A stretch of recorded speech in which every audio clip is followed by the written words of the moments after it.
Hello everybody, welcome to my channel. I have problem with my teeth because my teeth is sunky. But even my teeth is like this, I love this teeth.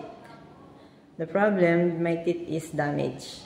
I need to save this because this is the smile front of my face. I cannot smile if I lose my teeth.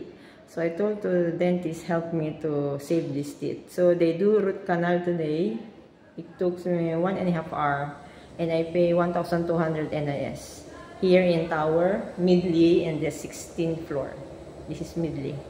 So, the first session already finished, and I pay 1,200 NIS. And the next session is another dentist will do this to make it perfect. They put anesthesia, and I didn't feel anything pain. It's very comfortable. And I asked to the secretary how much if I want to clean all my teeth. She said 250 NIS. It's okay. It's very affordable. So no need to go to Tel Aviv because my work is very near here in Tower, Beersheba. Bye-bye. Happy smile.